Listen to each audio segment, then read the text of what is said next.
Hola a todos y bienvenidos de nuevo en nombre del Departamento de Historia de la Ibero. Les damos la bienvenida a esta nuestra cuarta sesión, la cual hemos dedicado o dedicaremos pues a un espacio muy particular de la ciudad y que hemos ubicado en el corazón de la Ciudad de México. Me refiero a la Plaza de Santo Domingo y la idea es explorarla hoy desde distintas perspectivas. En primer lugar, contaremos con la presentación del doctor Isaac Tame, quien es maestro en arquitectura y doctor en historia por la Ibero. Es maravilloso, me gusta mucho.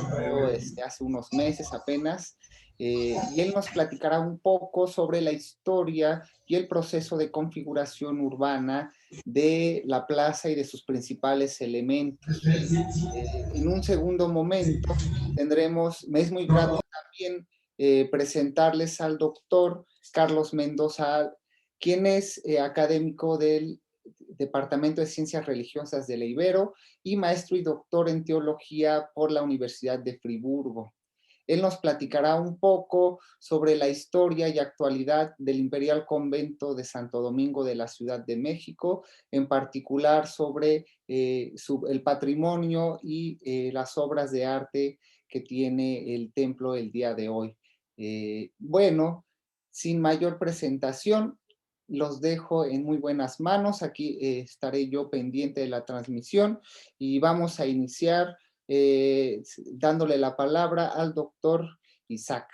Muchas gracias a todos. Gracias, Carlos. Gracias, Isaac. Y bienvenidos.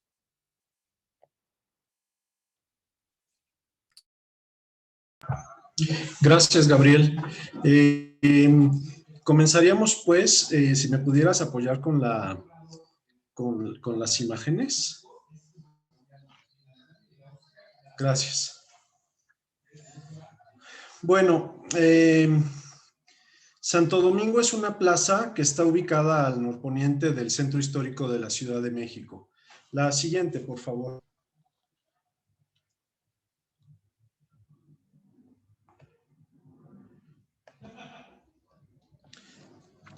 Aquí vemos el centro histórico. Está marcado con un círculo rojo la Plaza de Santo Domingo. Abajo, al sur de la Plaza de Santo Domingo, al suroriente se encuentra la Plaza de la Constitución, el Zócalo, con el Palacio Nacional, con la Catedral. Hacia el otro extremo se encuentra la Alameda Central. Entonces, esta es la ubicación. Creo que todo el mundo conoce bien dónde se encuentra ubicada la Plaza de Santo Domingo. Adelante, por favor.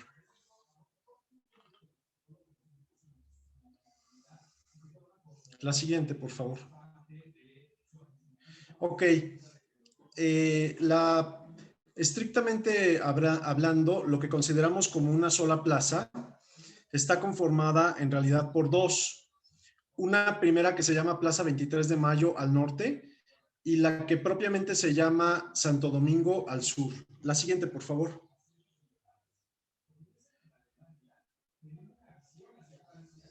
Este es un isométrico donde se puede ver nuevamente el Zócalo con la Catedral, con el Palacio Nacional en el sur, y en el norte, en el norponiente, está la Plaza de Santo Domingo.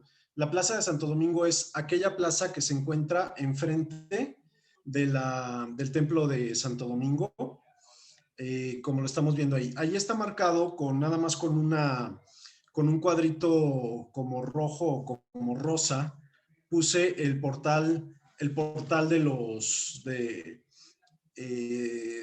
los escribanos, del cual vamos a hablar más en un momento, y ahí se ve el ex Palacio de la Inquisición, que es el edificio que tiene la cara con un ángulo a 45 grados, como con un corte a 45 grados que vamos a explicar en un momento más. La siguiente, por favor.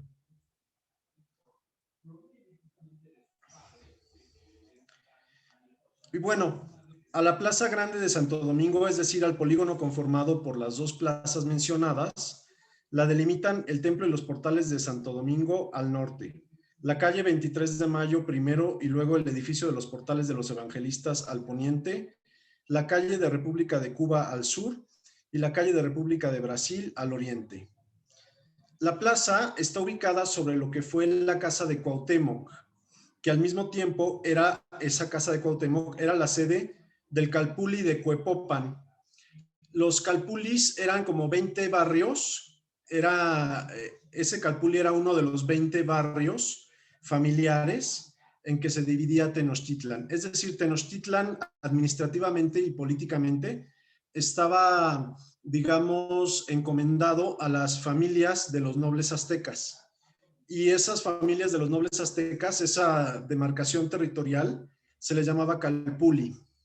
Y uno de estos Calpullis, del cual era, digamos, el jefe de esa familia en esa época, Cuauhtémoc, quien después sería emperador de los aztecas, emperador de los mexicas, era uno de los Calpullis que conformaban Tenochtitlan. Durante la repartición de la ciudad por los conquistadores españoles, este espacio, es decir, donde estaba la casa de Cuauhtémoc, quedó libre de construcción y por eso es que ahora es una plaza. A los dominicos se les asignó el solar ubicado al norte de la misma, donde construyeron entre 1527 y 1530 el primer edificio del Templo de Santo Domingo. Y aquí podemos ver en esta imagen, podemos ver un poquito del Templo de Santo Domingo, lo alcanzan a ver ustedes en la parte baja de la fotografía, se ve allí la nave y se ve la cúpula del Templo de Santo Domingo. La siguiente, por favor.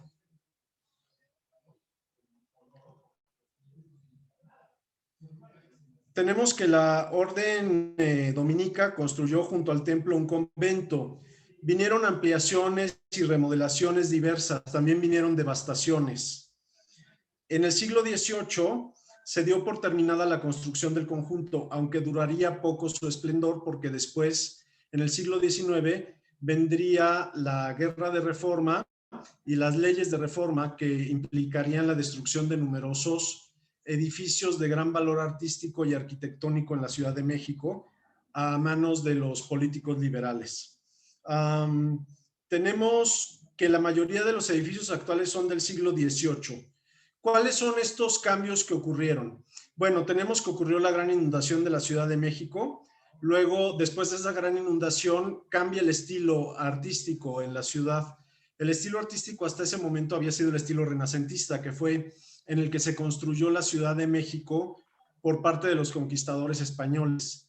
Cambia el estilo y se traslada el gusto del renacentista al barroco. Y en estilo barroco es que están construidos la mayor parte de los edificios de esta plaza. Y luego, por supuesto, está la destrucción que después les comenté que vendría de manos de los políticos liberales.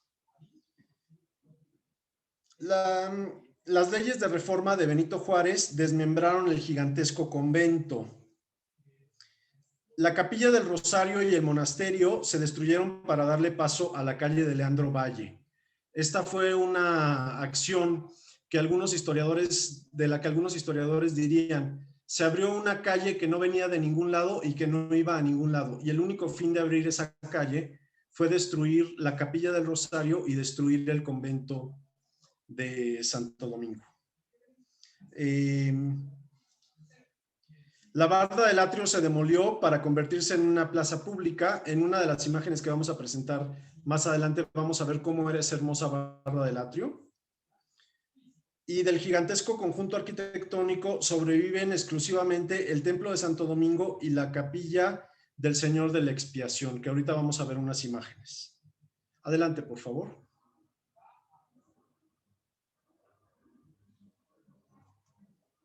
Perdón, si podemos regresar tantito.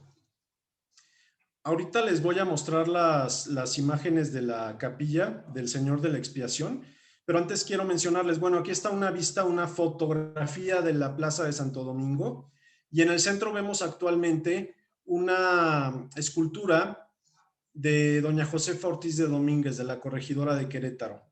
Esta escultura es una obra del italiano Enrique Alciati, que fue un escultor que estuvo presente en la Ciudad de México durante el Porfiriato, el cual murió en 1912.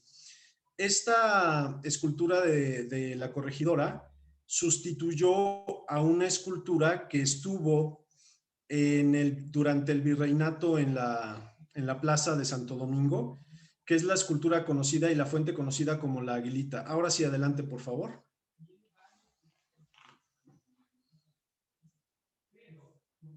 La siguiente, por favor. Esta es la fuente de la Aguilita, con la escultura llamada de El Aguilita. Esta obra es muy extraña su historia. Hay autores que la atribuyen al arquitecto Ignacio Castera. Su nombre era Ignacio de Castera, Oviedo y Peralta. Él nació en 1750 y murió en 1811.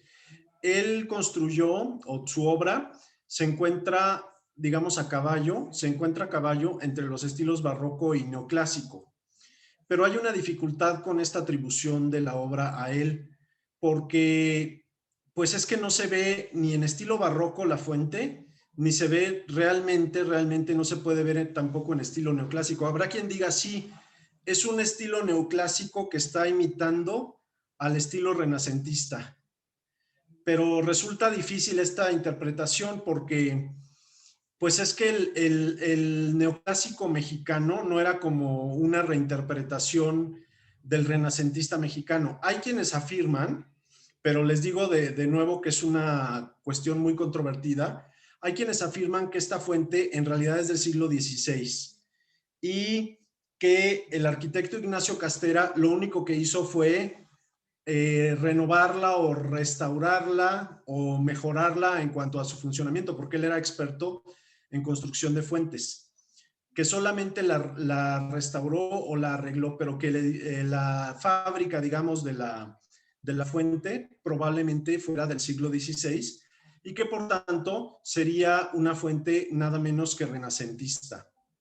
Ahora, hay una cuestión con esta historia que les digo que es una historia muy rara la de esta fuente, porque también hay autores que afirman que esta fuente tenía como gemelo que estaba ubicado cerca del Zócalo.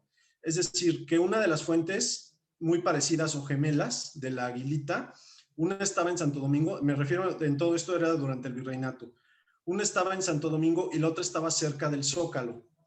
Se podría entender que hubiera una cerca del Zócalo, porque si ustedes recuerdan, muchas veces se dijo que el mito que estaban buscando, que seguían los mexicas, el mito con el que ellos esperaban contar, o la señal milagrosa con la que ellos esperaban contar para construir su ciudad, era encontrar una serpiente parada en un nopal devorando, encontrar una águila parada en un nopal devorando una serpiente. Y hay quien dice que esto ocurrió tal vez muy cerca del Zócalo, del actual Zócalo, o tal vez en algún otro punto de la Ciudad de México. Y se ha especulado cuáles eran estos otros posibles puntos. Se ha dicho el barrio de la Merced, por ejemplo, como uno de los posibles puntos. Y ahorita voy a decir por qué es relevante para nuestra historia de la Fuente de la Aguilita. Pero esto también nos acercaría, si eso fuera cierto y si esa fuente realmente fuera del siglo XVI y estuvieran tratando de señalar en esa época los habitantes novohispanos como alguno de los posibles puntos donde se fundó la Ciudad de México, eso nos estaría hablando de que tal vez ellos también pensaban que la Plaza de Santo Domingo era el lugar donde se había dado este hallazgo del águila parada sobre el nopal devorando la serpiente. Sería factible pensar eso. La siguiente, por favor. Se quita la fuente de Santo Domingo y se construye la que vimos de la Corregidora. La fuente original se traslada unos metros cerca de la Plaza de Santo Domingo a la calle que se abrió de Leandro Valle.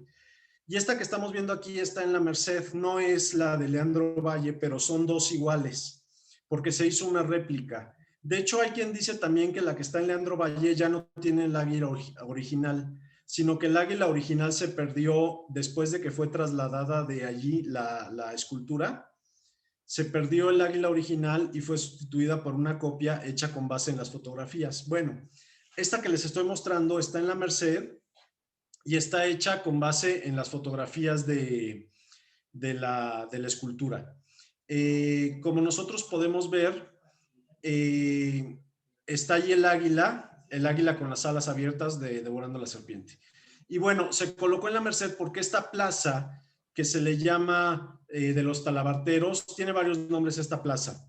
También se le llama actualmente Plaza Juan José Vaz, ahorita les voy a comentar por qué. Esta plaza se considera que es uno también de los posibles lugares donde se dio ese hallazgo por parte de los mexicas de la señal que estaban esperando de su dios Huitzilopochtli. Entonces, como les repito, la fuente de la Aguilita, atribuida a Ignacio Castera,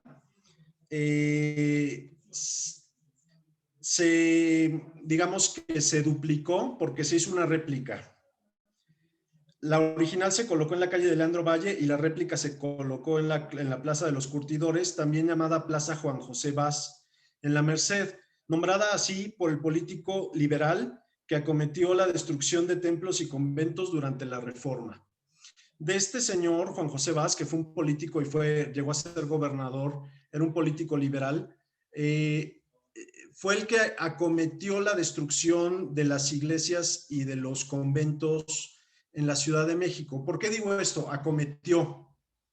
Porque no cualquiera quería hacer esa acción que querían llevar a cabo los líderes del Partido Liberal, pues no, la gente no se atrevía, incluso los propios habitantes de la ciudad, por supuesto, se oponían grandemente a que ello sucediera.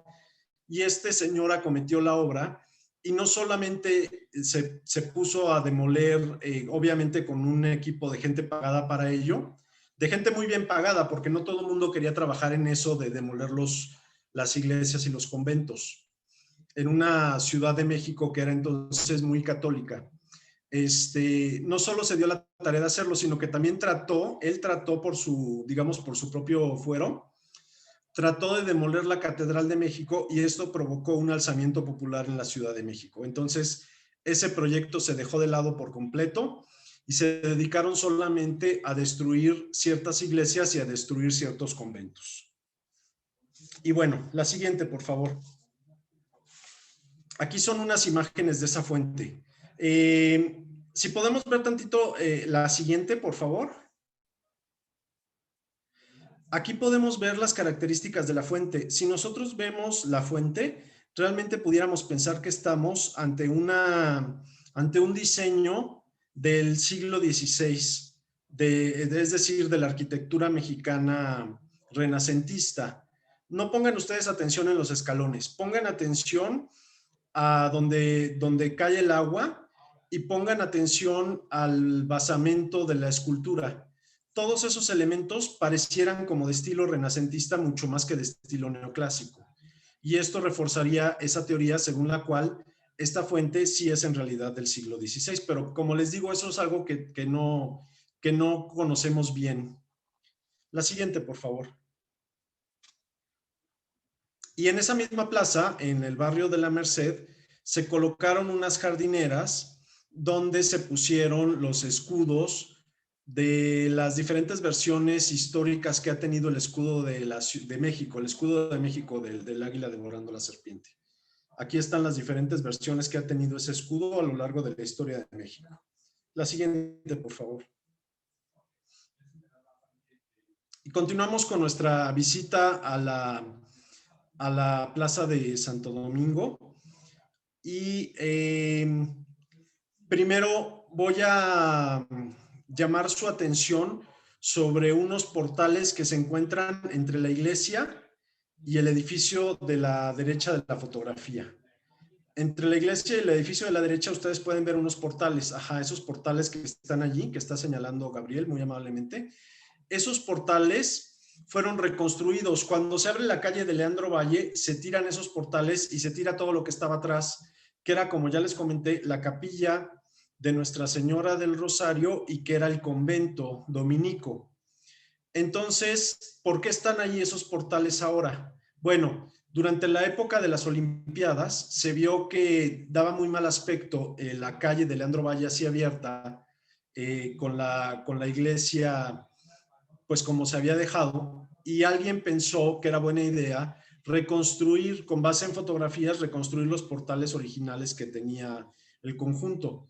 Entonces se reconstruyen, es un trabajo que se hace de restitución, lo podríamos decir así, de restitución patrimonial que se le da a la Ciudad de México, reconstituyendo o reconstruyendo este edificio que había sido demolido durante la época de la Reforma. Se reconstruye el portal y el portal cierra la plaza para que quede una visual mucho mejor, mucho más armónica en esa época tan especial que se estaba dando de las Olimpiadas. La siguiente, por favor.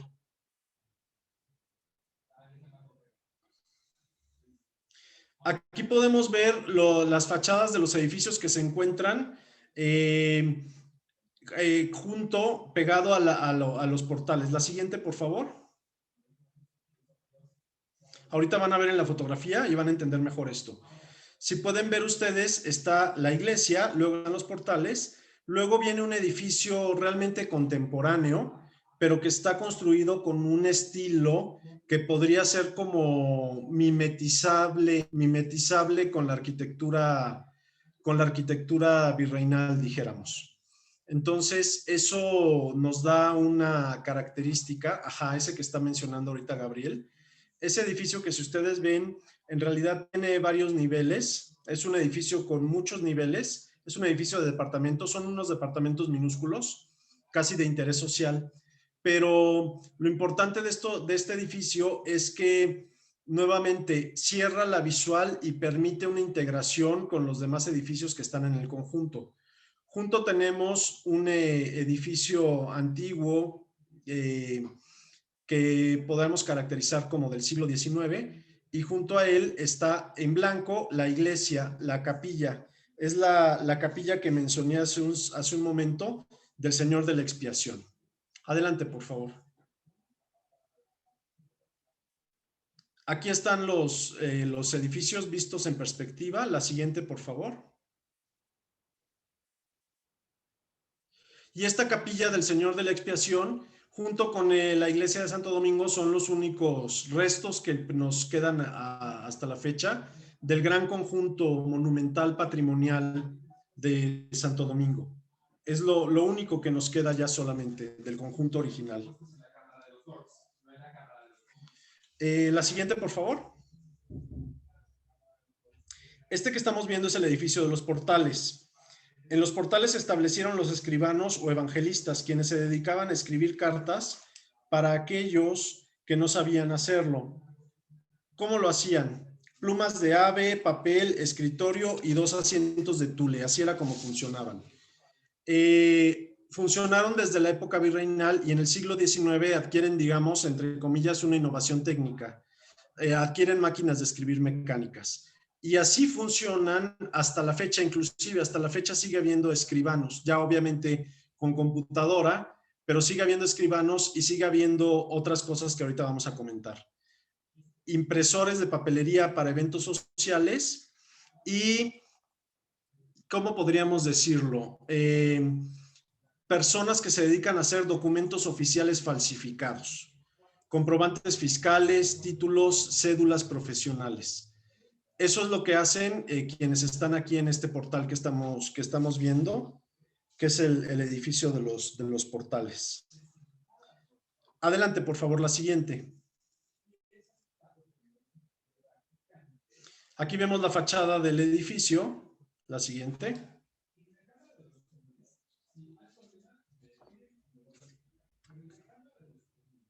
La siguiente, por favor.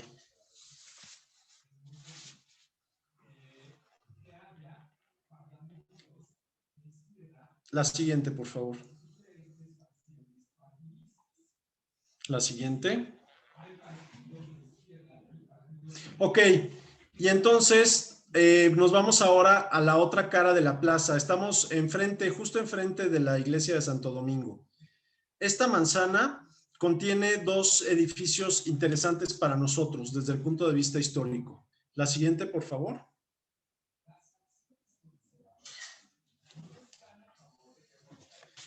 Tenemos la Casa de la Malinche, que aquí dice, en esta fotografía dice Escuela Primaria Licenciado Miguel Serrano.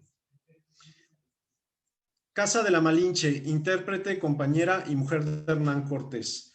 República de Cuba, números 95 y 97, entre Palma y República de Brasil. Obviamente, allí estuvo la casa de la Malinche en el siglo XVI y obviamente el edificio actual no es ya esa casa, porque este es un edificio del siglo XVIII. Hoy se encuentra ahí, como ya dijimos, una escuela primaria. En el momento culminante de sus traducciones, me refiero a la Malinche, el momento culminante de sus traducciones ocurrió cuando Moctezuma y Hernán Cortés se reunieron el 8 de noviembre de 1519. Ella ocupó su lugar a un lado de Cortés y tradujo estas palabras. Siempre hemos tenido que los que descendiesen de Quetzalcóatl había de venir a sojuzgar esta tierra y a nosotros como a sus vasallos. Y según de la parte que vosotros decís que venís, que es de donde sale el sol, y las cosas que decís de ese gran señor o rey que acá os envió, creemos y tenemos por cierto, él sea nuestro señor natural, en especial que nos decís que tenía noticia de nosotros y por tanto, vos tened por cierto que os obedeceremos y tendremos por señor ese señor que vos decís, es decir, el rey de España, y que en ello no habrá falta ni engaño alguno. Estamos aquí, cuenta Juan Miralles en su libro La Malinche, ante una de las intervenciones capitales de la India intérprete.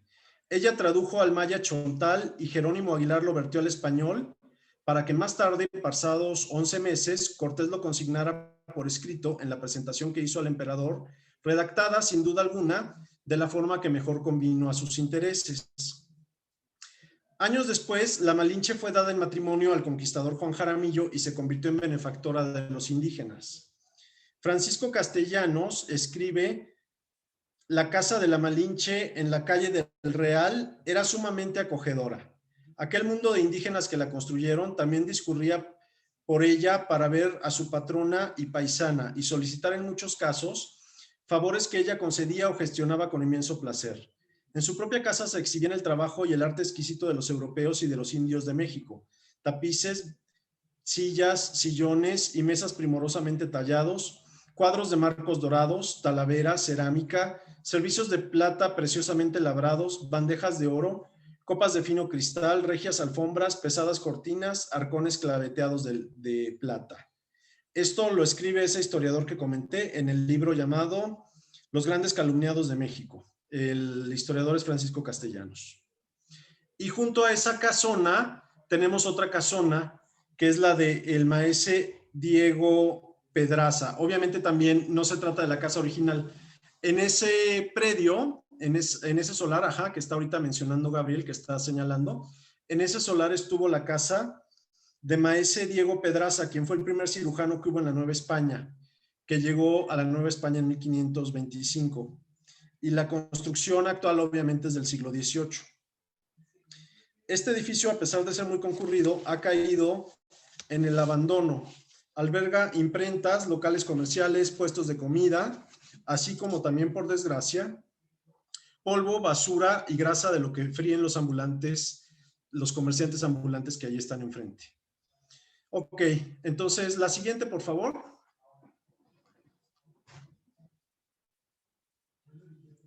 Esta es la casa de la Malinche. La siguiente, por favor. Y esta es la casona que actualmente está en el predio donde estuvo la casa de maese Diego Pedraza, el primer cirujano de la ciudad. Adelante, por favor.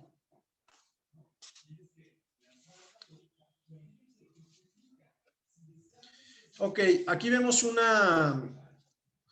es un grabado del conjunto y podemos ver nosotros del lado izquierdo los portales, al fondo la iglesia, y aquí está la barda atrial magnífica que yo les comentaba. ¿Ya vieron qué magnífico trabajo tenía la barda atrial? Esa barda atrial era una de las más hermosas que había en el virreinato de la Nueva España, y esa se perdió durante la Guerra de Reforma, se destruyó, se demolió esa barda atrial. Y luego del lado derecho vemos dos edificios. Vemos al fondo el edificio de la Inquisición con su cara cortada en ángulo de 45 grados, que ahorita vamos a comentar varias cosas sobre ese nombre de la casa. Y junto vemos la aduana interior de la Ciudad de México. Entonces, continuamos con nuestro recorrido. Por favor, la siguiente. Ok, aquí estamos viendo el edificio de aduanas o aduana interior. Albergó la institución encargada de tasar y cobrar las alcabalas, es decir, los impuestos a las transacciones de compraventa de mercancías. Durante el virreinato existía un impuesto que se llamaba así alcabalas, era como nuestro IVA actual. La persona por comprar tenía que pagar un impuesto y ese impuesto era un porcentaje que se daba al rey de España. Ese impuesto, las mercancías primero llegaban a esta aduana interior procedentes de Manila a través de la nao de China, procedentes de Manila y procedentes de muchas regiones de Asia, llegaban al puerto de Acapulco se trasladaban en carretas a la Ciudad de México, se ponían aquí las mercancías, aquí se tasaban para definir el impuesto que tenía cada mercancía. Las mercancías se vendían en la Ciudad de México, algunas, y otras continuaban su camino para pasar hasta Veracruz y allí embarcarse de nuevo e ir a España primero y a toda Europa después. Ese era el recorrido de las mercancías. Toda esta riqueza que se construyó por este comercio del sistema marítimo de la nao de China hizo del Imperio Español el imperio más rico y más poderoso de la historia.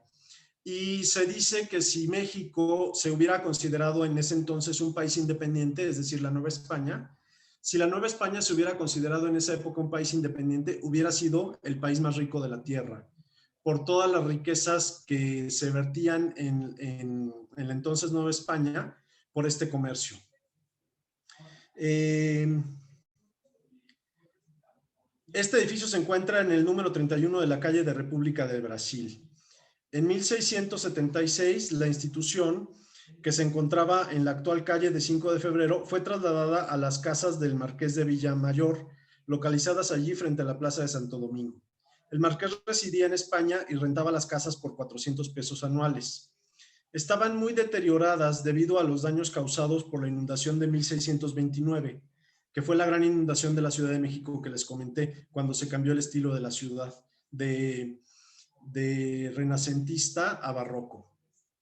Sin embargo, la amplitud de los espacios interiores de las casas y su ubicación frente a la Plaza de Santo Domingo resultaron muy convenientes para el funcionamiento de la aduana, ya que permitían que las recuas circularan dentro y fuera sin causar mayores molestias a transeúntes y vecinos. Para 1688, el apoderado del marquesado pretendió aumentar la renta de 600 pesos mensuales a 600 pesos mensuales, es decir, desde 400 hasta 600, o en caso de negativa, solicitar el desalojo. Juan José de Vieita Linaje, contador del Tribunal de Cuentas y superintendente de las Reales Alcabalas, escribió al rey Carlos II para informarle de la situación y le sugirió la adquisición de las propiedades, dadas las ventajas para el funcionamiento de la aduana en ellas. Dicha compra se realizó en 1695. Fue remodelado de 1729 a 1735 por órdenes del consulado de la ciudad en una primera ocasión y en una segunda en 1777, cuando el rey dispuso la ampliación de la sede de la aduana debido al aumento de la población y por consiguiente al aumento del tráfico de las mercancías. Para realizar esta ampliación fueron adquiridas unas casas contiguas al edificio, las cuales pertenecían al convento de la Encarnación. Tras la independencia, el edificio continuó con el mismo uso porque ese impuesto de las alcabalas se siguió cobrando en el México independiente.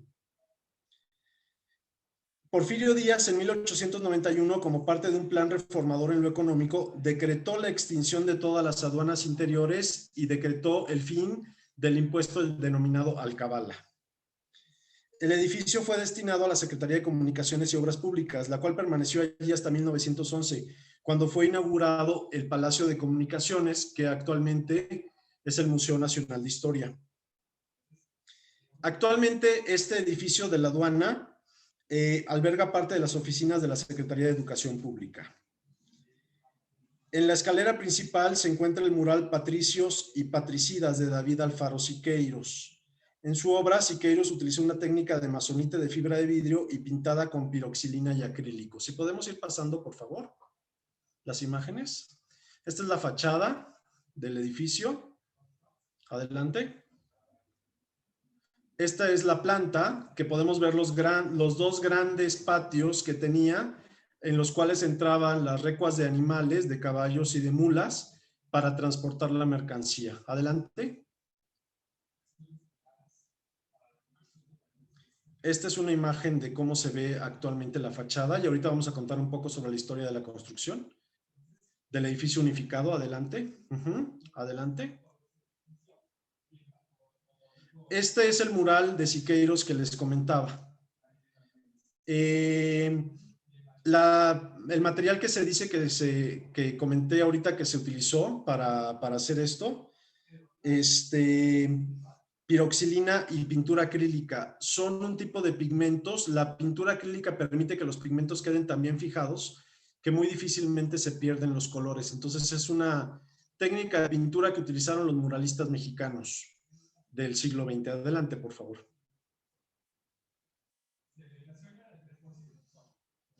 Aquí vemos otra imagen de la pintura. La pintura, como pueden ver ustedes, está en la nave que cubre la escalera monumental del edificio. Adelante, por favor.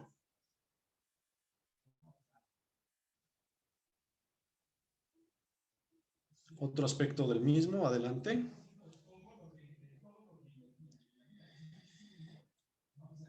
El edificio alberga también el mural escultura Ecuación en acero del artista Manuel Felgueres, que es este que estamos viendo ahorita.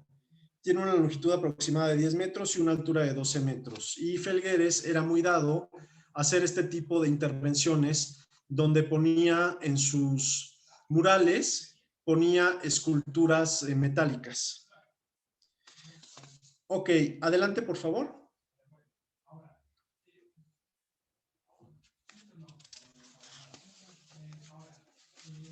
La siguiente. Aquí tenemos visto del lado derecho la Secretaría de Educación Pública, que fue la antigua aduana, y quería contarles una historia sobre la construcción de la aduana. Dice así esta historia. Esta historia fue escrita por Ángeles González Gamio. Dice, alrededor de 1730, el virrey don Juan de Acuña designó prior del consulado al opulento caballero don Juan Gutiérrez Rubín de Celis, cargo al que prestó poca atención ya que sus preocupaciones estaban en la vida social. Era famoso por las joyas que lucía, tanto en sus vestiduras como en cadenas, anillos, collares, alfileres, sobre el encaje de la corbata, broches en el sombrero y demás brillantes preseas. Se contaba que en la toma de posesión del virrey solamente las perlas que adornaban la casaca de este personaje representaban la suma de 30,000 pesos, una fortuna en ese entonces. Esa vida de lujo y molicie tenía como efecto que el personaje fuera descuidado y apático para todo lo que se le encomendara. Pero un buen día conoció en uno de los ágapes a los que cotidianamente asistía a la hermosa joven doña Sara García Somera y Acuña, de la que quedó tan fascinado que al poco tiempo le propuso matrimonio. La damisela, que además de bella era inteligente, se dio cuenta de la vida de ocio del galán y que no le garantizaba un futuro feliz. Tras múltiples ruegos y promesas, finalmente aceptó casarse si don Juan terminaba el edificio de la aduana en 6 meses. La obra parecía imposible, pero la pasión amorosa del pretendiente y su gran fortuna lo llevaron a arrendar decenas de negros que trabajaban todo el día. Obviamente se iban turnando los diferentes grupos de trabajadores. Trabajaban todo el día primero y luego de noche alumbrados con teas encendidas. Contrató a todos los canteros, herreros y carpinteros que existían en la ciudad y él personalmente dirigió la construcción, ya que ningún arquitecto aceptó realizarla por la premura del tiempo.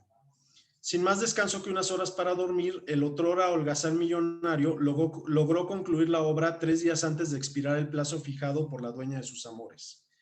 Después de un buen baño, se vistió de gala y en el mejor de sus carruajes se dirigió a la casa de doña Sara e hizo entrega de las llaves, colocadas en un cojín de terciopelo. Ella, muy bien impresionada, cumplió su palabra y en agosto de ese mismo año de 1734 contrajeron matrimonio. Está tomado del texto La leyenda de la aduana de Santo Domingo.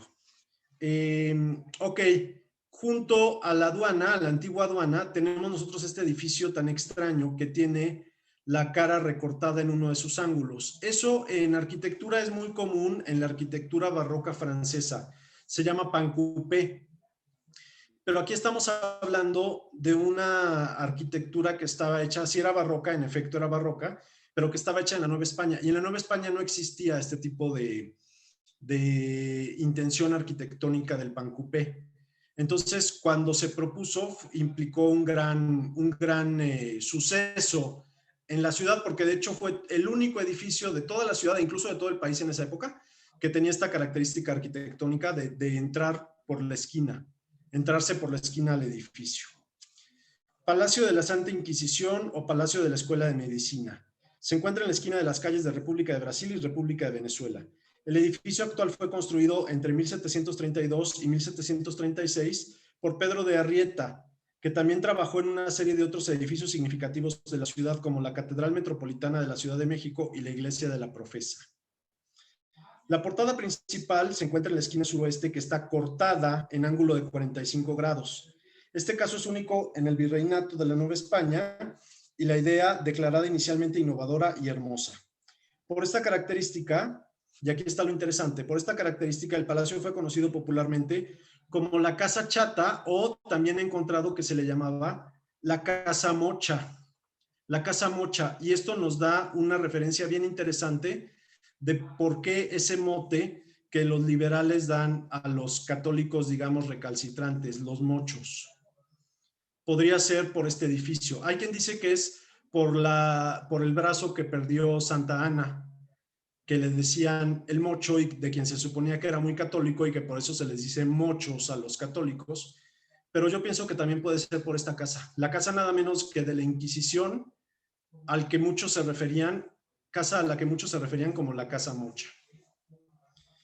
Este edificio tenía salas de audiencia, salas de juicio, una cámara secreta, una cárcel y alojamiento para 2 inquisidores. La sección de calabozos del palacio era conocida como la cárcel de la Perpetua, ya que pocos salían después de haber sido confinados. Su larga asociación con la Inquisición se terminó con la Guerra de la Independencia de México, pero fue muy difícil que el edificio fuera utilizado para otros fines. Sirvió como oficinas del arzobispado, oficinas de la lotería, como escuela primaria y como cuartel militar. Sin embargo, con los varios intentos de cierre de la Real y Pontificia Universidad de México por parte de los gobiernos liberales, las facultades o escuelas que la conformaban se dispersaron y este inmueble se convirtió en 1854 en sede de la Escuela Nacional de Medicina. En el Porfiriato se vuelve a abrir la universidad, y cuando la Universidad Nacional se traslada a la ciudad universitaria en la década de 1950, la institución retuvo la propiedad de este edificio. Con el tiempo la estructura se convirtió en lo que hoy es el Museo de Medicina de México. El Museo de Medicina cuenta con las siguientes exposiciones permanentes. Si quieres podemos avanzarle, por favor, Gabriel. Bueno, aquí vemos la fachada del edificio con su característica de la esquina que está recortada. La siguiente, por favor. Aquí se ve el conjunto del edificio. Esta fachada con este remate tiene una característica interesante, que este remate es una reconstrucción también, es una restitución patrimonial. ¿Por qué? Porque durante el Porfiriato a este edificio se le construyó un tercer nivel. Ajá, ese remate que está señalando Gabriel es una restitución patrimonial, porque durante el Porfiriato se le construyó un tercer nivel al edificio. Adelante, por favor. Bueno, lo vamos a ver en unas de las fotografías más adelante, pero aquí está cómo fue restituido el remate que se le había quitado para construir el tercer piso. Y aquí vemos la entrada es por la esquina. Adelante, por favor. Que es una característica completamente innovadora, de muy pocos edificios lo tienen con este lujo. Ni siquiera los edificios barrocos franceses, ni siquiera la arquitectura de Haussmann tiene un acceso tan interesante como tiene este edificio. Adelante, por favor. Porque ¿qué logró hacer el arquitecto? ¿Qué logró hacer el arquitecto al darle este acceso en diagonal? Adelante, por favor. Adelante. Aquí vemos la planta y del lado izquierdo vemos el acceso que es por la esquina, como les estoy comentando. y al acceder por la esquina se entra de inmediato a un gran patio, y en el patio hace exactamente el mismo juego, de que corta o mocha o rebana las esquinas del patio, entonces quita las columnas que deberían ir en la esquina. Si ven ustedes, las 4 columnas que deberían ir en cada una de las 4 esquinas del patio no están. O sea, la estructura está diseñada de tal forma que se quitan esas columnas para que cuando uno entra no vea entrando una columna, sino que vea francamente el patio. Y esta visual que se genera es realmente impresionante. Adelante, por favor. Aquí vemos el acceso. Vemos esto que les comentaba. La columna que debería ir en la esquina no está. La estructura está hecha de tal forma que esté soportando ese peso de la columna que falta. Adelante. Y entonces se abre una perspectiva amplísima. Lo que uno ve cuando entra es el patio, pero en diagonal. En diagonal, y al terminar la visual en donde termina el patio, no hay columna. Entonces genera una vista espectacular. Adelante, por favor. Aquí tenemos otra vista en otra hora del día. Y vean ustedes que es algo espectacular la forma como se ve el patio. El patio uno entra en diagonal, falta la columna que está ahí por donde uno entró y falta la columna que está en el otro extremo por donde uno acaba de poner la vista. Adelante, por favor. Ok, adelante. Y aquí hay una imagen, es una litografía de cómo era la Inquisición en la época en la que estaban los frailes dominicos a cargo de la institución de la Inquisición en la Nueva España. Adelante, por favor. Aquí está lo que se pudo encontrar de las cárceles de la antigua Inquisición. Adelante, por favor. Y esta es una imagen que muchos de ustedes deben conocer seguramente, de Simón Pereins, la Virgen del Perdón. ¿Por qué lo traigo a colación esta imagen? Porque se supone que esta imagen fue pintada aquí en este Palacio de la Inquisición. Se supone que esta imagen la hizo el pintor flamenco que había sido acusado de blasfemia. La hizo como una forma de mostrar su arrepentimiento por ese delito del que se le acusaba. La pintó, se dice, la pintó en una de las puertas, en la puerta de la celda donde él estaba recluido, y al haber hecho esta imagen tan magnífica, esta imagen le valió que le fuera concedido el perdón de la Inquisición. ¿Se acuerdan ustedes que les había dicho que la cárcel se llamaba la cárcel de la Perpetua? Cárcel de la Perpetua porque se supone que quien entraba casi nunca salía. Pues Simón Pereins, al pintar esta imagen, fue perdonado del delito del que se le acusaba y fue restituido como artista en la capital novohispana del siglo XVI. Adelante, por favor. Y les comentaba por último, hoy este edificio es el Museo de Medicina y cuenta con las siguientes exposiciones permanentes. Son 9. Medicina prehispánica, Inquisición en la Nueva España, herbolaria, cirugía reconstructiva, ceras del siglo XIX. Esta sala que estamos viendo nosotros ahorita es precisamente la sala de ceras del siglo XIX. Lo que vemos en primer plano, la persona que se ve ahí yaciendo no es una persona, sino que es una figura de cera que tiene todos los... tiene como todos los órganos como se ven en una persona viva, y si servían estas figuras de cera, servían para enseñar a los estudiantes. La sexta sala es histología, es decir, una colección de microscopios. La séptima es la de embriología y tiene una colección de embriones y fetos conservados en formol.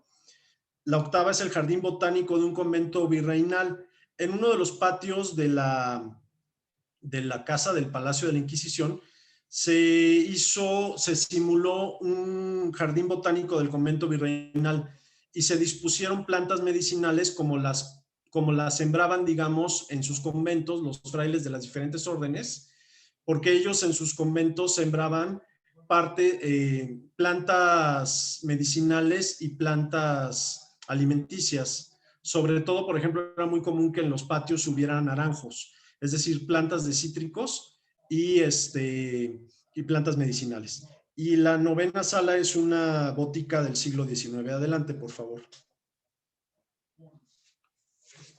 Y aquí tenemos una serie de fotografías históricas que solamente vamos a ver muy rápido. Adelante, por favor. Este es un grupo de aguadores en 1873. Adelante, por favor. Obviamente están en la fuente de la Aguilita. El templo y la plaza de Santo Domingo en una toma del fotógrafo Abel Briquet alrededor de 1880. Allí ya podemos ver cómo fue destruido el convento y cómo fue quitado tanto la barda atrial como los portales. Adelante, por favor. ¿Podemos poner tantito nomás la anterior? Y en esta fotografía, que es de 1880, podemos ver cómo el edificio de la Inquisición está todavía sin tocar. En 1880 ya es el Porfiriato, pero el edificio de la Inquisición está sin tocar. Adelante, por favor. Fotografía de inicios del siglo XX, se aprecian los árboles que cubrían la plaza. Adelante, por favor. Igual, los árboles que cubrían la plaza, pero aquí vemos en el Palacio de la Inquisición que ya tiene un tercer piso y ya se le quitó el frontón original que tenía y se le puso este frontón tan feo en triángulo, frontón triangular. Se le pone un frontón triangular que hace una visual muy extraña entre el corte de 45 grados y ese triángulo que le ponen ahí como remate. Queda muy extraña la forma. Ellos mismos se han de haber dado cuenta de que lucía muy extraña. Adelante, por favor. Una fotografía igual de inicios del siglo XX con la plaza llena de jardines, llena de plantas. Adelante. El Palacio de la Inquisición con el tercer nivel. Aquí podemos ver una fotografía de cerca. Podemos ver cómo fue puesto este tercer nivel y su remate de frontón triangular. Adelante, por favor. Finales de los años 40. Adelante, por favor. Ok. ¿Cuándo fue retirado este último piso y cuándo le fue devuelto el frontón original, digamos, el diseño del frontón original barroco? A finales de los años 80 y en los años 90 fue que se hizo esta obra de restauración, junto con otras acciones de restauración que se dieron en el Palacio de la Inquisición. Y de mi parte es todo. Muchas gracias.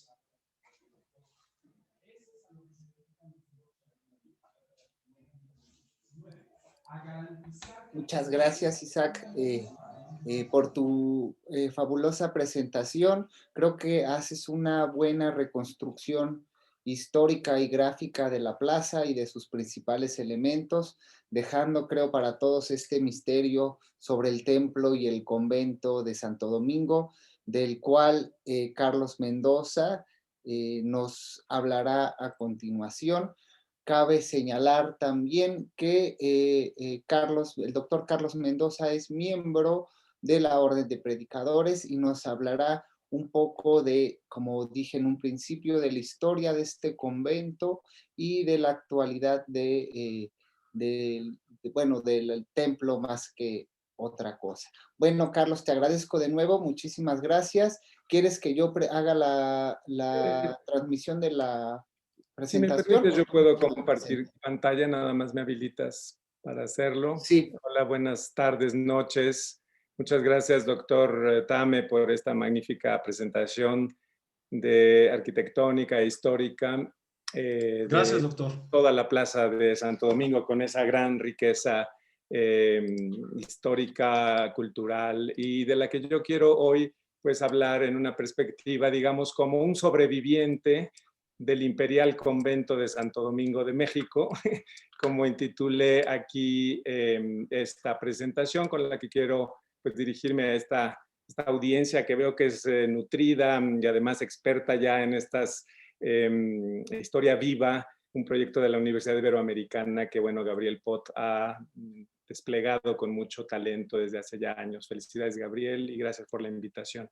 Bueno, intitulé esta presentación un poco, yo quiero hablar desde uno de los habitantes de esta plaza, que es el convento de Santo Domingo, que en su momento de esplendor llegó a tener más de 150 frailes y con, como veremos ahora, una arquitectura que algunos dicen, los cronistas del siglo XVI y XVII, más espléndida que Santo Domingo de Oaxaca, lo que ya nos da una idea de cuál era el esplendor, la magnificencia de este imperial convento. Pero quiero empezar con esta fotografía, que es precisamente posterior a la devastación del convento, y por eso, porque ahí vemos cómo se abre el callejón del Androvalle, que a decir de Tovar y de Teresa, cronista de la ciudad hace muchos años, pues es la calle más absurda de la Ciudad de México, porque se construyó para comunicar a ningún lado y destruir un gran patrimonio cultural de México.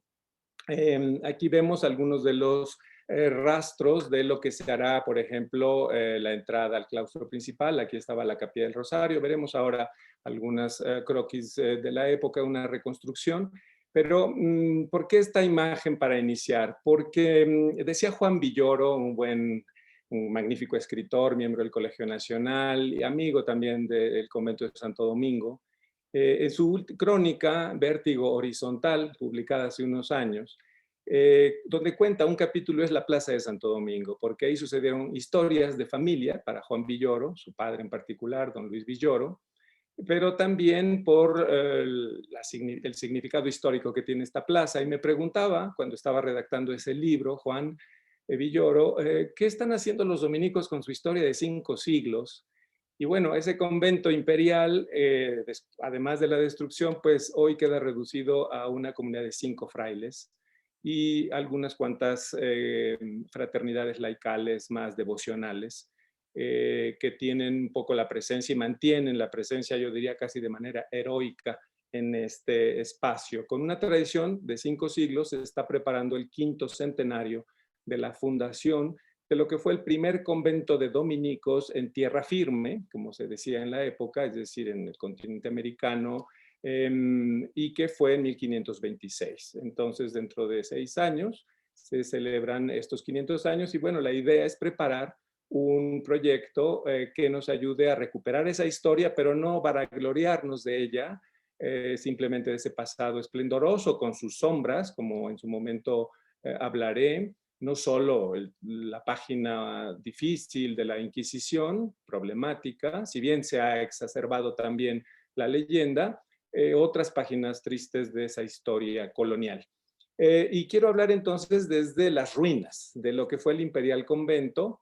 Decía Juan Villoro, bueno, la pregunta es cómo reinterpretar una historia tan rica, tan compleja, de 5 siglos. Y en ese sentido, lo que voy a presentar pues tiene que ver con este vaivén entre ese pasado glorioso, a veces muy complejo, y también un presente, por otro lado, un reto extraordinario y también incierto.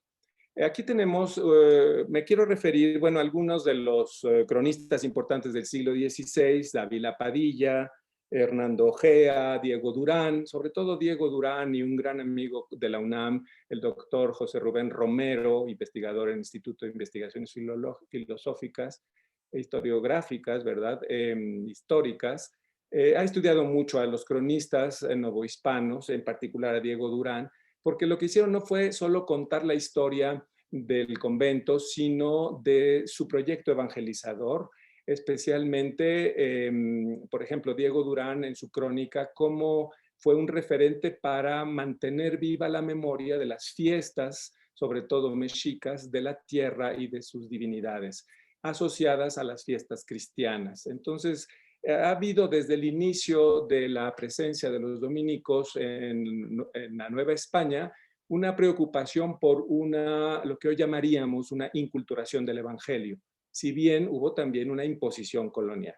Aquí tenemos un croquis que es lo que podemos imaginar, digamos, desde estos dibujos. Bueno, las diferentes digamos, partes que tenía el convento, la calle que hoy se llamaba de los Sepulcros de Santo Domingo y que tiene que ver justo con, al lado de la iglesia, hoy es República de Brasil. Este sería el templo, es el tercer templo, el que conocemos, porque los 2 primeros fueron devastados, uno por una inundación, después de la fundación en 1526, este primer templo duró aproximadamente 2 o 3 décadas, y luego el segundo templo en un terremoto quedó devastado.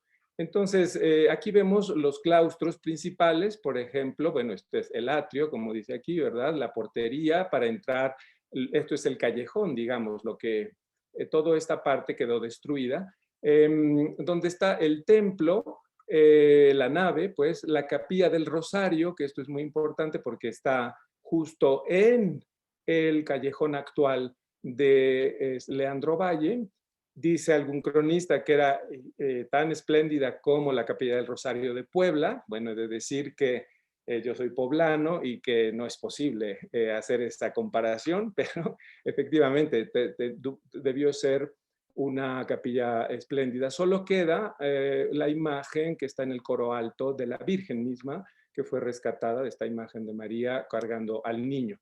Pero vemos al menos que había estos 3 claustros, el claustro del noviciado, que era muy importante, los conventos madre, por decirlo así, en esta perspectiva fundacional, eran lugares donde se formaban tanto los novicios como luego los formandos en los estudios, en lo que se llamaba el studium provinciales, que era donde se formaban en letras, los bachilleres y luego los magísteres en las humanidades, filosofía y teología y derecho canónico, las 3 disciplinas científicas.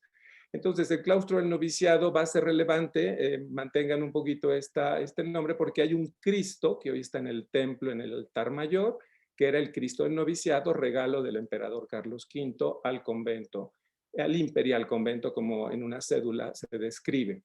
El claustro principal, aquí está también lo que se llama el patio de tinajas, que es donde estaba la lavandería, el corral y el huerto, el lavatorio y bueno, la sacristía, que también era muy importante. Esto solo para darnos una idea, es una reconstrucción hecha por la UNAM, por la Facultad de Arquitectura, de lo que fue el convento de Santo Domingo hacia 1800. Justo, digamos, lo que nos permitiría ver antes de la destrucción de lo que vimos hace un momento. Aquí vemos precisamente cómo fue la intervención para destruir el patrimonio y voy a buscar después algunas razones que nos permitan comprender por qué esta destrucción, que ya fue relatada también por el arquitecto Tame, de la Capilla del Rosario, la Capilla de los Sepulcros, y después la privatización de los claustros y patrios que hoy son casas privadas, ¿verdad? Y que durante mucho tiempo fueron también edificios, digamos, sobre todo en los años 50 hasta el terremoto del 85 en el siglo XX, vecindades de una gran pobreza y de un hacinamiento humano terrible. Entonces, nos damos así idea cómo por estas leyes de reforma de 1860, con la exclaustración de los frailes, las monjas de la calle de Argentina, justo 2 cuadras atrás, una cuadra atrás de la antigua aduana, también fueron expulsadas, hoy están en Mixcoac, en lo que fue la casa de Octavio Paz, donde nació Octavio Paz, hoy es convento de las monjas dominicas del monasterio de Santa Catalina de Siena, que estaba en la calle de Argentina, que sufrieron la exclaustración y que, por cierto, eso dio motivo a que la imagen venerada en ese monasterio, el Cristo del Rebozo, fuera, digamos, refugiado, como me gusta a mí decirlo, en el Templo de Santo Domingo hasta el día de hoy. Persiste allí una devoción que en su momento, durante el virreinato, fue muy importante y al día de hoy tiene cada primer viernes de marzo su fiesta patronal. Entonces, solo para un poco darnos cuenta de cómo estaba pues constituido el templo, el actual templo, el tercero, que es actualmente como está, tal cual, con su sacristía actual, donde va a estar un cuadro que es obra de arte del barroco americano, no solo mexicano, el cuadro de la lactación de Santo Domingo, realizado por Cristóbal de Villalpando y que ahora voy a mostrar y describir en una interpretación no tanto estética, sino teológica. Y bueno, el presbiterio con el retablo mayor, que en su momento, y esto también lo mostraré con imágenes, era un retablo como el de Santo Domingo de Puebla, de Oaxaca, en Yaguitlán, todos los retablos barrocos de los templos, sobre todo novohispanos, dominicos, franciscanos, agustinos, que era una especie de iconostasio. Es decir, todo el retablo cubierto con imágenes de santos y santas de la orden respectiva, con el fundador y, por supuesto, Cristo y la Virgen María como acompañando esta, digamos, gloria celestial que se presenta frente a la persona orante, a la comunidad orante. Sin embargo, este retablo fue destruido por Tolsá, y perdón que utilice esta expresión, pero fue para renovar el templo a petición de los frailes del convento, modernizarlo con estilo neoclásico. Pero en su momento esas estatuas que estaban en el retablo principal fueron usadas y están actualmente en las columnas de las capillas laterales. Todo esto solo para ayudarnos a reconstruir un poquito, solo con esos croquis de manera muy genérica, lo que fue este imperial convento. Quiero mencionar un poquito 3 momentos, digamos, históricos, estelares de esta comunidad conventual. Bueno, aquí tenemos una reconstrucción mucho más, es un plano arquitectónico hecho para la restauración de la cúpula y de la nave, pero nos da una buena idea, digamos, del esplendor ya por un lado del templo del tercer templo con sus capillas, pero también la destrucción. Ya no existen rastros, sino de lo que es el callejón Leandro Valle. Aquí está República de Brasil, aquí está la Plaza de Santo Domingo, es la entrada al templo. Y este edificio actual que mencionaba también el arquitecto Tame, que fue construido, digamos, para darle, como lo describió, como un rescate patrimonial, darle una cierta unidad arquitectónica a la plaza, que es bellísima, y algunos la comparan con plazas como Place de Vosges en París, o alguna plaza veneciana, tiene esa armonía, la Plaza de Santo Domingo. Este edificio fue construido precisamente por el gobierno de la ciudad, durante muchos años fue un teatro, digamos, popular, hasta que después fue rescatado por el convento de Santo Domingo para darle un uso cultural. Todo lo demás que quedó en ruinas, pues hoy, por ejemplo, aquí está el Centro Cultural del México Contemporáneo, en lo que se descubrió con la restauración las arcadas de uno de los claustros, el claustro principal del Templo de Santo Domingo, y hoy está en comodato con el Sindicato de Maestros. Bueno, este es el retablo, el altar mayor, y quizás, bueno, antes quisiera nada más evocar algunos momentos históricos que tienen que ver con, digamos, no solo la obra artística, que es fundamental, sino la motivación intelectual, histórica, cultural y espiritual religiosa que llevó a los frailes en 1526 a llegar a América y a fundar este primer convento en tierra firme. Domingo de Betanzos fue uno de los personajes principalísimos de esta primera grupo de frailes que llegaron, y de hecho un personaje complejo porque él tenía, digamos, una visión muy monástica de la Orden de Santo Domingo, que era fundamentalmente apostólica.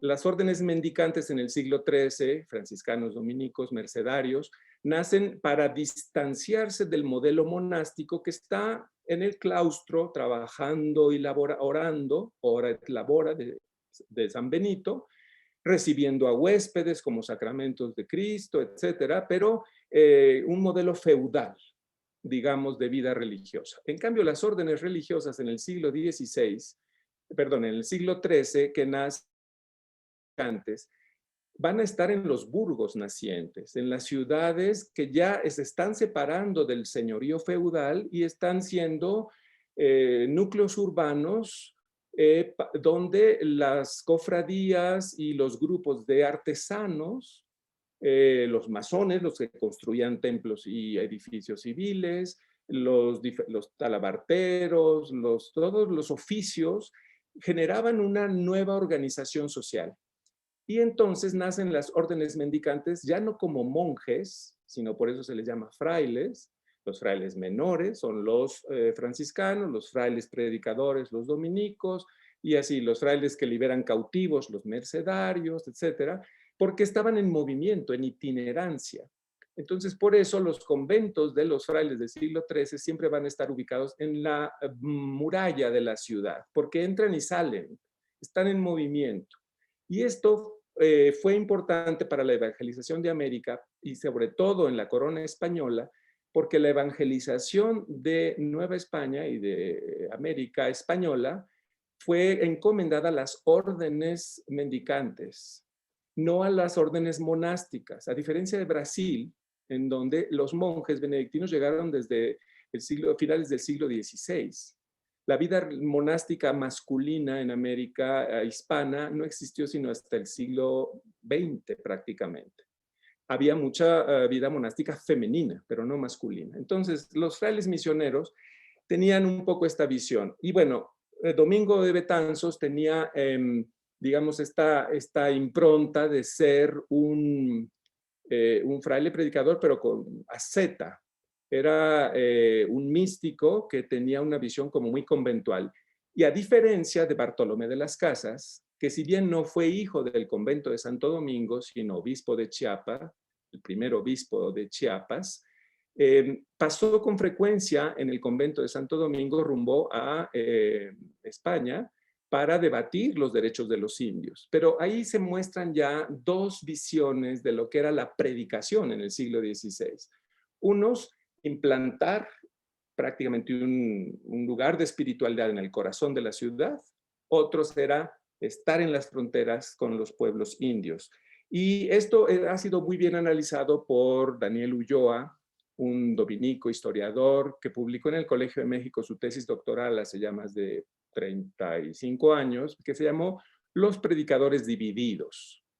Es decir, el análisis de cómo en el siglo XVI hay una crisis, digamos, entre dos modelos de cristiandad, ya en el inicio de la modernidad. Una cristiandad, digamos, cultural y otra cristiandad más social, por llamarlas así. Este siglo XVI es muy importante porque también hay otro escenario, y dejo por lo pronto esta imagen del retablo mayor, que ya va a ser posterior, pero porque es neoclásico, pero en el siglo XVI hay otra pugna entre franciscanos y dominicos fundamentalmente sobre cómo entender la evangelización. Y es compleja, como toda la historia, no hay solo blanco y negro, hay muchos claroscuros. Los franciscanos, muchos de ellos eran discípulos de las ideas de Erasmo, que tenían como una visión utópica, y de hecho América era la tierra utópica por excelencia, y entonces fundaron, por ejemplo, entre otros grandes proyectos, el seminario de Tlatelolco para indígenas, para un clero indígena. Sin embargo, estos misioneros franciscanos, por otro lado, tenían una cierta, con el evento Guadalupe, que es posterior a 1531, como suele decirse, los primeros rastros históricos es de 1556, y por eso Edmundo Gorman en esa gran obra Destierro de Sombras, bueno, pues pone en duda esta cuestión de las apariciones y es una de las corrientes históricas plausibles, ¿verdad? Que es un culto que fue, por cierto, promovido por un obispo dominico, Montúfar, porque era un modo de inculturar la fe en un lugar que era sagrado para los mexicas, el santuario a diosa Tonantzin. Pero para los franciscanos y el arzobispo en aquella época, ¿verdad? Zumárraga, si bien recibió, según la leyenda, a Juan Diego, eran desconfiados porque ese culto en el Tepeyac estaba asociado a una deidad previa y todos los franciscanos erasmistas se oponían a este tipo de sincretismo. Entonces, por un lado, unos franciscanos erasmistas, utópicos, no aceptaron el evento Guadalupe al inicio, después lo acogieron, y por otro lado, los dominicos que tenían una tradición un poco más de doctrina y de un culto muy católico, pues fueron más abiertos a esta simbiosis entre el mundo antiguo mesoamericano y el mundo propiamente cristiano. El siglo XVI es por eso entonces una plaque tournante, se dicen algunos, ¿no? Es un momento, una bisagra que nos ayuda a entender la modernidad naciente. Y me parece que eso refleja el convento de Santo Domingo. Uno de mis frailes, los formadores, Fray Julián Pablo, del que voy a hablar más adelante, solía decir, vivió muchos años en el templo de Santo Domingo, en el convento, La historia de México y de la modernidad de Europa y de América no se entiende sin la Plaza de Santo Domingo. Ya lo decía un poco el arquitecto Tame, para decir que el mercado tenía que ver la aduana con lo que venía de la nao de China, y de aquí iba a Veracruz y a Europa, vía Sevilla. Hubo un hijo del convento de Santo Domingo en el siglo XVI, Fray Tomás de Mercado, originario de Sevilla, pero que viajó a América y aquí se hizo fraile en este convento, que escribió, era un profesor de filosofía y de ética, escribió un libro llamado Suma de Tratos y Contratos, que fue una piedra angular para la economía, digamos, el pensamiento económico moderno, a tal punto que autores como Grocio o como Adam Smith citaban a este fraile de este convento. Él se dedicó a analizar en Sevilla y en México el mercado que fluía entre esas dos polos y que tenía que ver con la usura, con la ética de los negocios, o lo que hoy llamaríamos ética de los negocios, con la retribución justa, con todos los principios, digamos, éticos del mercader y con algunas de las cuestiones que hoy son sumamente importantes en la economía política y en la filosofía política, que son, por ejemplo, los deberes para resarcir deudas. Entonces, un hijo de este convento tuvo ese impacto. El siglo XVI por eso es tan marcante para el inicio de una modernidad. Y yo estoy muy de acuerdo con aquella mención del doctor Tame, diciendo que algunos dirían que la Nueva España, sobre todo en el siglo XVII, era tan o más rica que España, que podía ser la nación más rica del orbe. Y en ese sentido, lo que quiero mostrar aquí es, por ejemplo, esta estatua de Santo Domingo, estofado, que nos recuerda un poco la visión del espíritu que animó a estos frailes y a las cofradías, de las que voy a hablar en un momento, de laicos y laicas, de Covadonga y de la Virgen del Camino, que fueron muy poderosas en la Nueva España y en España misma. Por ejemplo, para solo dar un ejemplo, la cofradía de Covadonga, que tiene el altar lateral izquierdo cuando estamos frente al altar mayor, restauró la Basílica de Covadonga en España después del incendio que aconteció a finales del siglo XVIII, con plata mexicana. O lo mismo podemos decir, la segunda torre de la Basílica de Santiago de Compostela fue construida por el obispo dominico, Fray Antonio de Monroy e Híjar, que primero había sido maestro de la orden de todos los dominicos en el mundo y después fue hecho arzobispo de Santiago de Compostela. Él construyó la torre sur, si no me equivoco, no recuerdo exactamente, pero con plata mexicana, por supuesto. Entonces, bueno, lo de imperial convento tenía un doble sentido. Por un lado, uno que otro privilegio de la corona española, pero en mucho era sufragar desde la riqueza novohispana muchas obras del emperador. Entonces, bueno, ¿qué está detrás de esta obra estética, ética, de filosofía económica, política, de derechos humanos? El espíritu de un patriarca, que es Domingo de Guzmán, siglo XIII. Acabamos de celebrar 800 años de la fundación de la orden, bueno, hace 4 años ya, en 2016. Y bueno, 3 principios, bueno, 2 principios de fundación y 2 traducciones contemporáneas. Los dominicos nos definimos por este principio que es contemplar y dar a los demás lo contemplado. Contemplare et contemplata alis tradere. Contemplata, está mal escrito ahí. Entonces, la contemplación es la oración y el estudio. El estudio es una parte constitutiva de la orden de predicadores y por eso muchos frailes han sido profesores de universidad. De los fundadores de la Universidad Pontificia de México está entre ellos Fray Antonio de la Peña, que fue el primer profesor de teología en México. Y es, como ustedes saben, el antecedente de la UNAM. Entonces, ha habido siempre un cultivo del estudio, no por el estudio mismo, sino como una manera de buscar la verdad. Porque precisamente el lema de la orden es veritas, la verdad, pero no porque se posea, sino porque está siempre buscándose en sus semillas, en el cosmos, en el mundo, en las culturas. Y otro principio que animaba a Domingo y a los frailes que llegaron a México, cum Deo vel de Deo, hablar con Dios o de Dios. Con Dios en la oración y el estudio tiene una dimensión mística, y o de Dios en la predicación, sea en el templo, pero también en la plaza pública, en la universidad, en las cortes de Valladolid, como Fray Bartolomé de las Casas, yendo a defender a los pueblos indígenas contra Ginés de Sepúlveda en aquellos grandes debates frente a los reyes católicos, para hablar de la humanidad de los pueblos indios y, por tanto, de la imposibilidad de someterlos a la encomienda. Eso es también predicar, hablar de Dios en los pueblos, por ejemplo.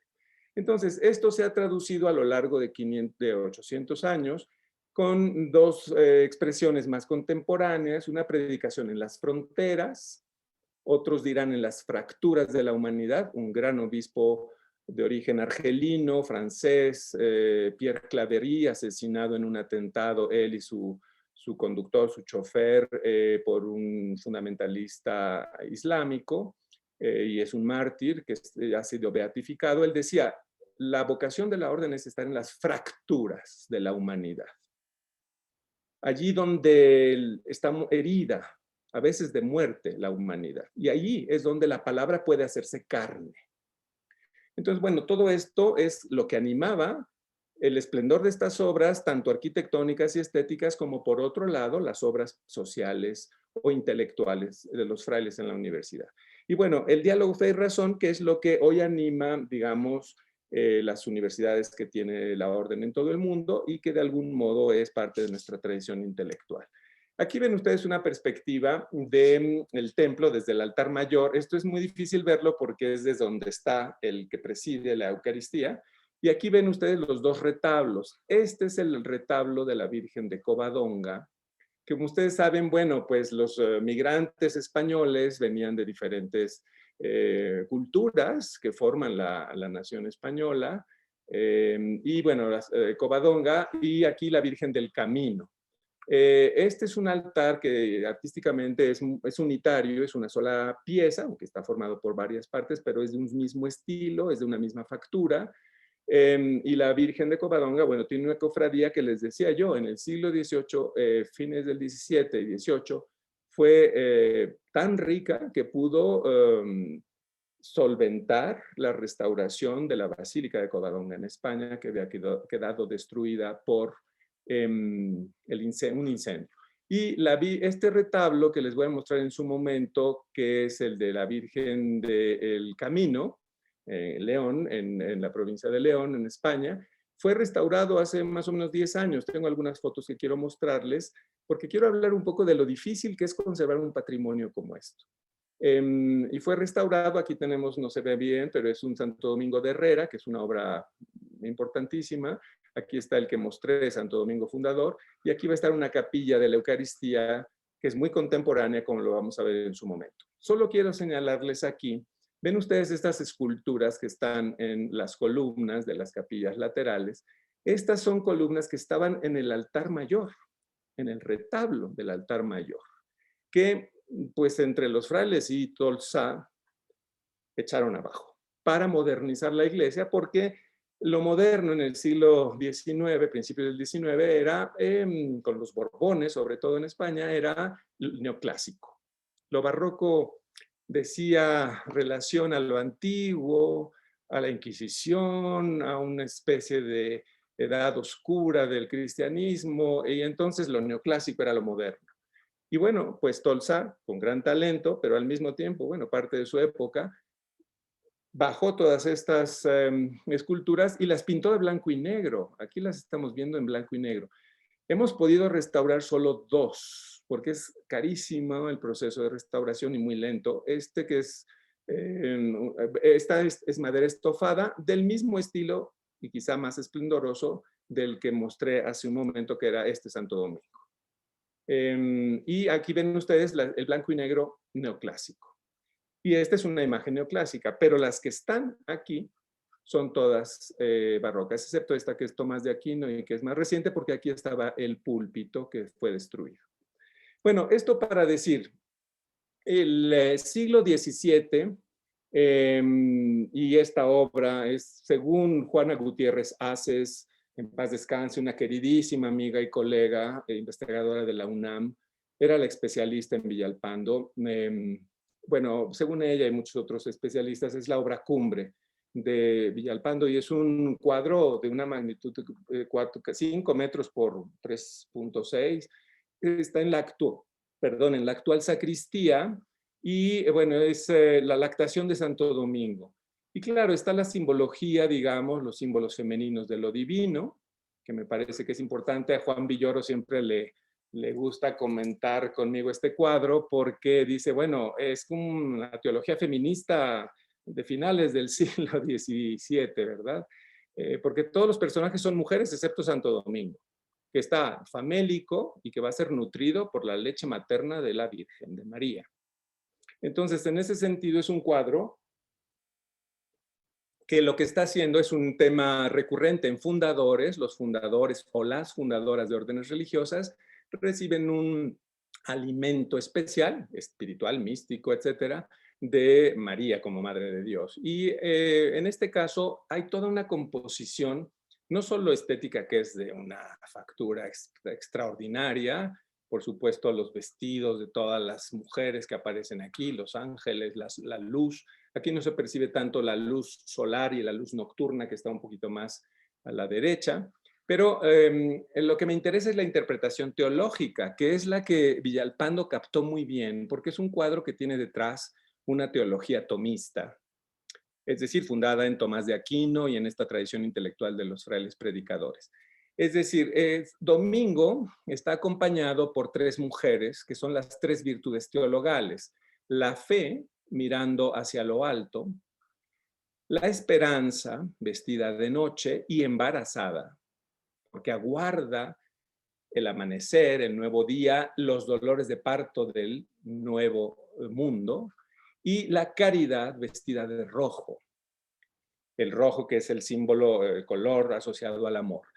Y estas 3 virtudes no están solas. Y esto es muy tomista porque las 3 virtudes teologales necesitan un andamiaje moral humano, que son las virtudes cardinales. La templanza, la justicia, la fortaleza, y me faltó la prudencia, que es la que nos ayuda a vivir bien. Entonces, cada una de las virtudes tiene su ejército, teologales, tiene su ejército de virtudes. Y todas ellas están acompañando en estas cavernas que parecen no tener fin.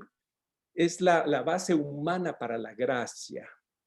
Porque decía Tomás de Aquino en el siglo III, en su gran obra La Suma de Teología, la gratia supponit naturam ac elevans.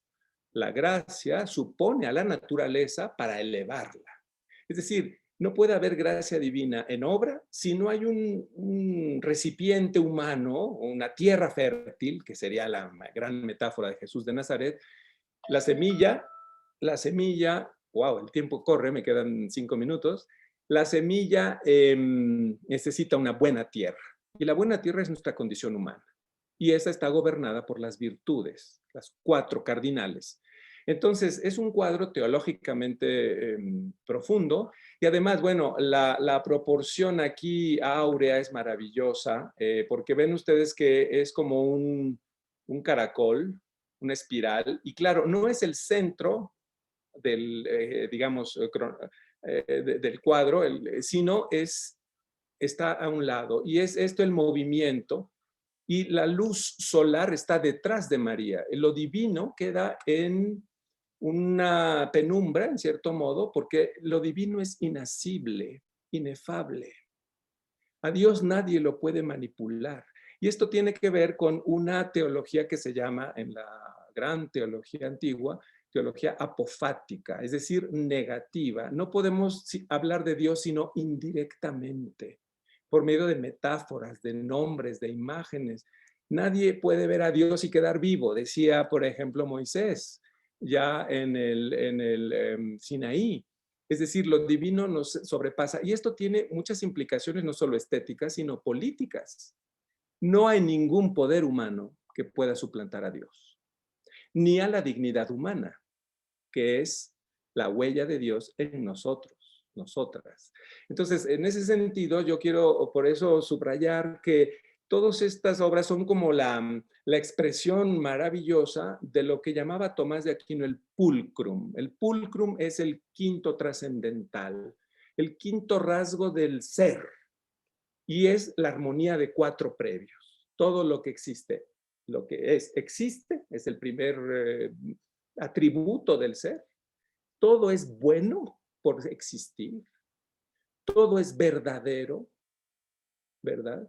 Y todo es uno en su individualidad. Y la armonía de esos cuatro es el pulcrum, es la belleza. Entonces, este autor, Villalpando, de algún modo está representando de manera magistral esta sabiduría.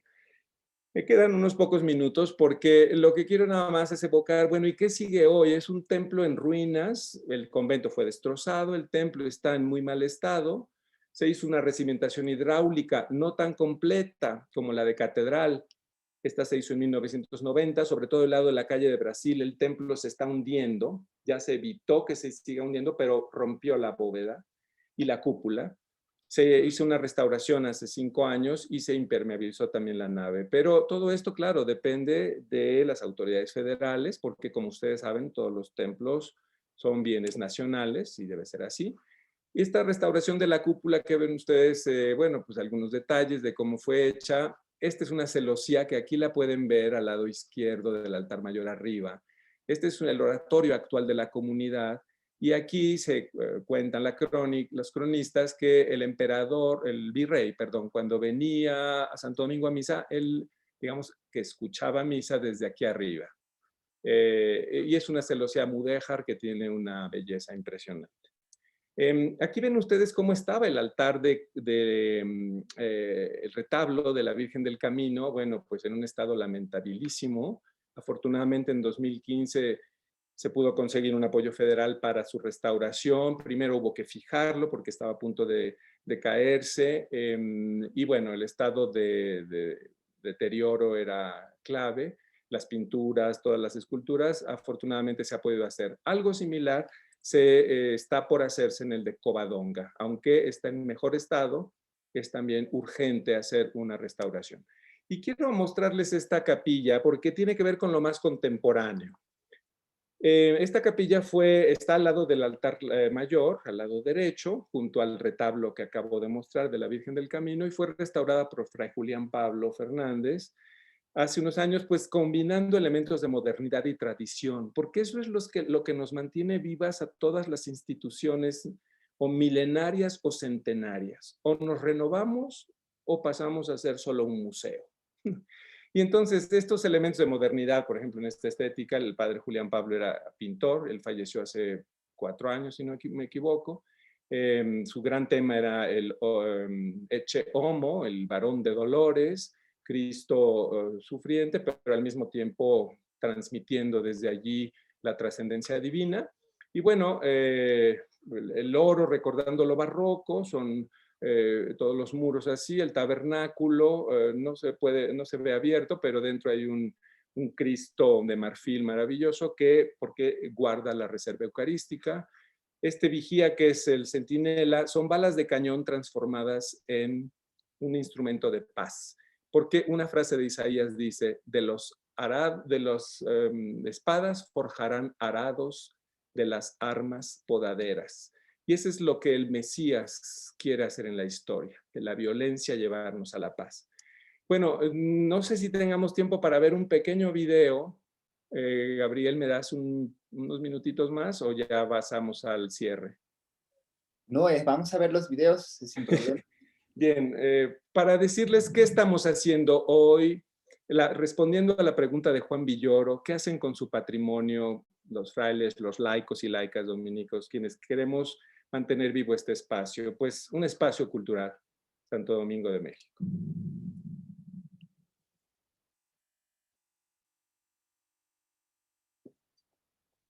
Es el Cristo del noviciado. regalo de Carlos V a los frailes en siglo XVI, hoy en el altar mayor.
Esta obra musical es del maestro José Luis Guzmán, Wolfer, un gran amigo, compositor del Convento de Santo Domingo, y nos ha ayudado a crear realmente una atmósfera donde artes y fe se encuentran.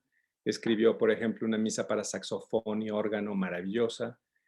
Y pues en el espacio cultural lo que hacemos es conciertos, presentaciones de libros, sea en el coro alto, sea en el templo, sea en la capilla de la expiración. Y casi siempre los arquitectos y historiadores hablan de la expiación, pero el nombre es el Cristo de la expiración, porque está muriendo, es el último suspiro que da Jesús en la cruz y que está relatado en los evangelios, es donde entrega el Espíritu. Esa capilla se acaba de restaurar el año pasado con el apoyo del INAH. Quedó muy dañada el sismo de hace unos años, pero ya fue restaurada. Y bueno, con eso creo que hay que concluir, Gabriel, porque si no, no damos tiempo a un pequeño diálogo. Sin duda debe haber muchas preguntas, comentarios de parte de las personas que nos han seguido. Muchas gracias, Carlos, por compartirnos esta visión desde dentro de la orden y esta fantástica exposición a partir de este conocimiento íntimo del lugar y de los tesoros que resguarda este mismo. Y entre ambas ponencias, pues nos volvemos a dar cuenta, creo que la historia también se escribe a partir de estas operaciones de fundación, construcción, destrucción, reconstrucción, y cómo la Plaza de Santo Domingo es y puede ser este observatorio de la historia de nuestro país y de la Ciudad de México. Creo también que ambas ponencias nos permiten repensar nuestro espíritu original de salir a las calles. Nos quedamos con ganas de caminar la plaza con Isaac, con sus explicaciones, sus fotografías, y bueno, para el público, la posibilidad de ingresar al templo y contemplar estas obras de arte y todo lo que teníamos planeado, Carlos, hace un par de meses, y ya un año teníamos con estas ideas, pero bueno, yo dejaría abierta la posibilidad de hacerlo nuevamente. Pues bueno, yo sé que te vas de viaje, en fin, pues bueno, yo quisiera agradecerles a ustedes dos y a todo el público que nos estuvo siguiendo en esta transmisión. Hay un par de preguntas por aquí. Y bueno, haré lectura de ellas, y no sé si el doctor Isaac o tú, Carlos, quieren añadir algo más. Hago lectura de las preguntas. Esta es para Carlos. ¿Cómo se llama el libro que hablaba sobre las dos corrientes para evangelizar? Sí, Y bueno, hay una pregunta más para ti, Carlos, de una vez. sí. ¿Qué rol jugó Santo Domingo con la Inquisición? Esas dos son preguntas para ti. Sí, bueno, el libro se llama Los Predicadores Divididos, publicado por el Colegio de México. El autor es Daniel Ulloa Herrero, un fraile dominico mexicano que hizo su doctorado en el Colmex, y el tema fue cómo el siglo XVI es, como en muchos casos, yo traté de ilustrar el caso de las casas contra Montesinos, y Montesinos contra Ginés de Sepúlveda, y contra uno de los frailes que estaban en México, que era Betanzos, se llama así, publicado en el 82 o algo así. Y la Inquisición, bueno, efectivamente es una de las páginas tristes de la historia, pero bueno, hay una colega de la UNAM, Solange, ¿cómo se...? Es una de origen francés, mexicana también ahora, que es especialista en la Inquisición en América y especialmente en México. Claro que hay una leyenda. Fue una estructura de censura, por supuesto. La cárcel de la Inquisición y la tortura eran prácticas recurrentes. El dicho aquel de entonces era: hago sufrir tu cuerpo para salvar tu alma, lo que hoy nos parece totalmente absurdo. Hay estructuras de censura.